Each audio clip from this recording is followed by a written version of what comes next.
Waxing your chain rather than using bike lube will make you faster. It's a simple fact that is supported by independent research.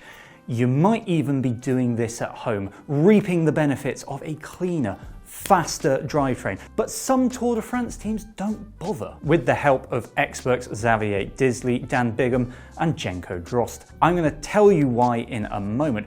But first, I think it's worth pointing out that waxing a chain properly can be easier said than done. At its most basic, the process of waxing chains is fairly simple. You thoroughly clean the chain, immerse it in hot wax for a few minutes and then hang it to dry. Now once the wax has solidified, the chain links simply need to be broken a bit so that it can be reinstalled onto a bike. So if it's so simple, why aren't all teams doing it? It turns out there's a few reasons. The main issue for professional cycling teams, especially those on the road at events like the Tour, is doing it to a lot of bikes. And I mean a lot of bikes. Now UAE, for example, are ferrying around at least 5 road bikes and 2 time trial bikes around France for team leader Pogačar. Considering that a Tour de France squad is made up of 8 riders, all requiring multiple road and time trial bikes and countless spares, the scale of the job starts to become apparent.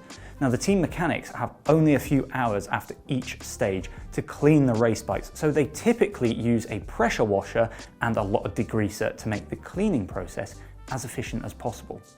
These things are generally incompatible with wax chains though, as a pressure washer blasts the wax off, while degreaser can contaminate the wax, causing a significant drop in performance. Xavier Disley notes that a freshly waxed chain typically needs to be broken in after being installed on a bike in order for it to reach optimum efficiency and shifting performance. Now that means riding the bike for 10 to 15 minutes, and that's not a problem for one bike, but it all adds up when you have to do it for multiple bikes every day. Ultimately, running waxed chains at an event like the Tour requires a significant investment of extra time and resources, things which are limited when on the road for 3 weeks, even for the richest teams in the peloton.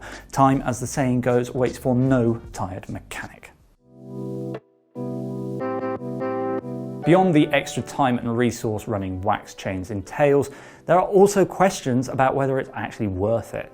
Not everyone is convinced that the claimed efficiency gains, compared to top quality oil-based lubricants, are as great as some claim. Disley says that according to his own testing, there is little difference between an exceptionally good lube and a wax chain. In fact, he says that depending on how well you've waxed it, the chain could even be worse.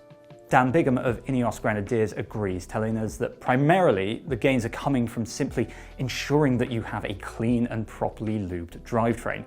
Now, given team mechanics deep clean and relubricate team bikes every day, a dirty chain isn't something that professional riders at the Tour ever need to worry about. Really then, just cleaning your chain properly, which you can see how to do just up there, is the ticket to most of the performance gains. But it's in its cleanliness that waxing has a hidden benefit. Because it stays clean, your drivetrain won't wear out as quickly. Now, chains, cassettes, and chain rings are rather expensive these days. So having to replace them less frequently is going to save you money. Now, I don't know about you, but that does matter to me.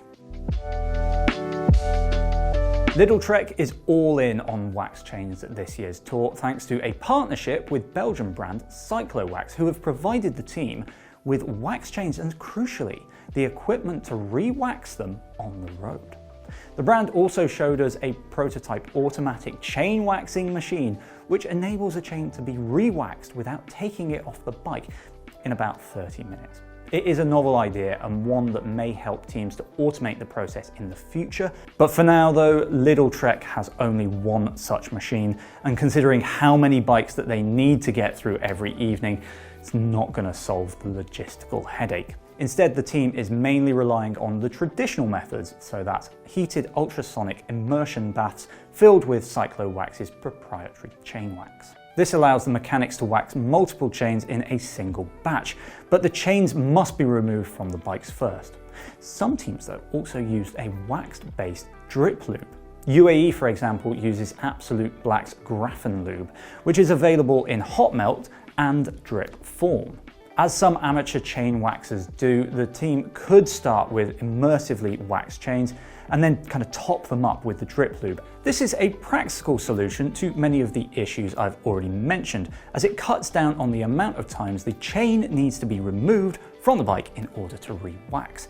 In our experience though, wax-based drip lubes typically don't perform as well as immersively waxed chains, either in terms of cleanliness or longevity, which kind of negates the point of switching from oil-based lubes in the first place.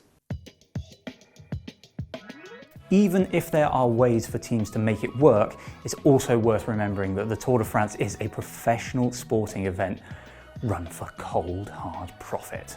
The right chain lubricant may help a team to save a few watts, but sponsorship deals are what keep the show on the road. For a team sponsored by a chain lube company that doesn't offer wax-based chain lubes, it's unlikely the riders will be allowed to use wax chains or wax-based lubes.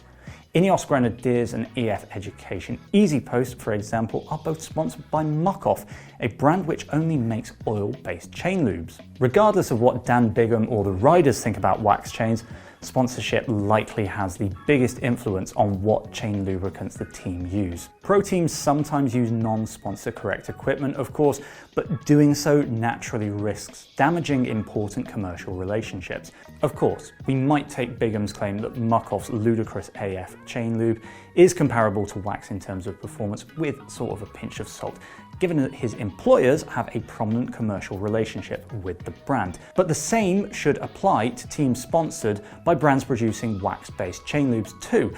So what does that mean for us non-pros?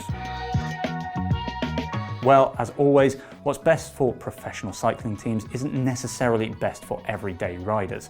It's important to remember that when professional teams do something or use a product or piece of equipment, it's not always motivated purely by performance alone. There's almost always some financial incentive too. Performance is critical, but even if those claims are overblown, there's no denying that wax can keep your drivetrain exceptionally clean, reducing the wear and tear on parts. For everyday riders, the money saved by having to replace parts less frequently is likely to be the biggest draw. It definitely is for me. That said, wax chains won't be right for everyone, as it involves a level of faff that not everyone will see as worth it. For me, the drip waxes are a really good middle ground. So if you want a drivetrain that stays cleaner, might be a bit faster, and will probably last longer, I think you should give them a go.